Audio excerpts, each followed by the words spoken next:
sous-marine dans le Grand Bleu.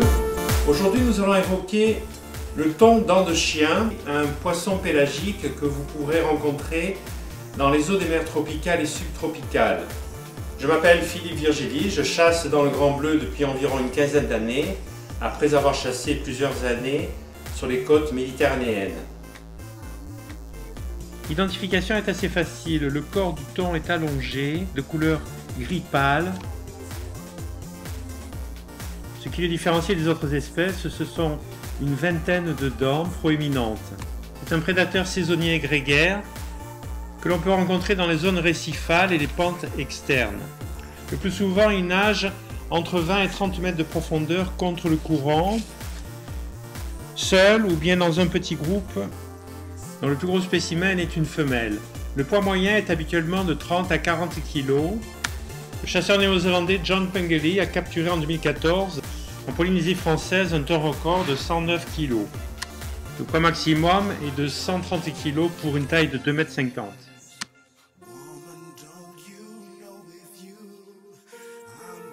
Le thon dent de chien vit exclusivement dans l'Indo-Pacifique. Les meilleurs spots sont dans l'océan Indien, en particulier le canal de Mozambique et les îles Comores.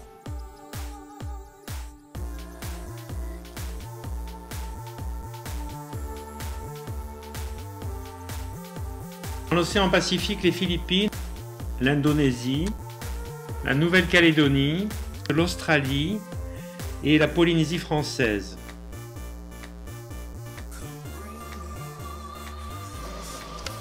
La chasse au thon dent de chien est profonde, difficile. Ce pélagique patrouillant souvent en compagnie de requins de récif peut être attiré par un flasheur. Peut-être au moment du tir le plus près possible du thon.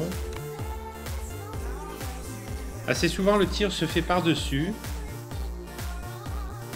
Après le tir, le pélagique décolle brutalement vers les abysses en emportant le bungee et le système de flottaison.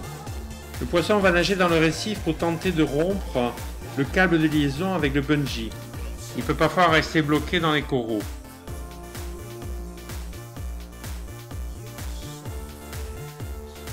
Il faut donc remonter le thon le plus tôt possible.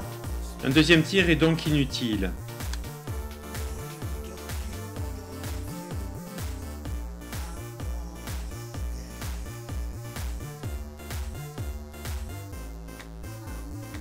La présence de requins de récif pose problème.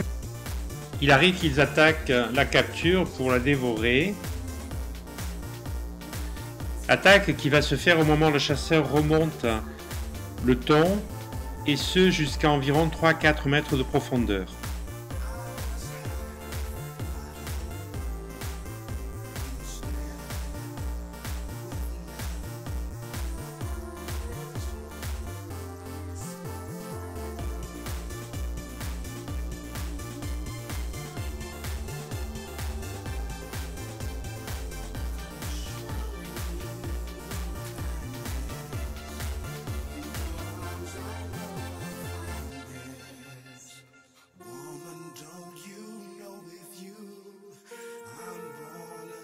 Arrivé vers la surface, il faut achever la capture dès que possible.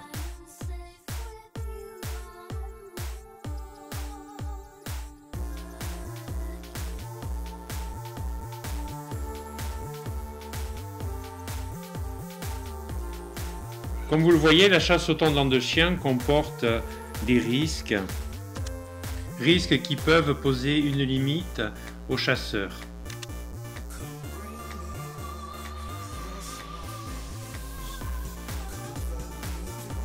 Je vous remercie pour votre visite et vos prochains commentaires.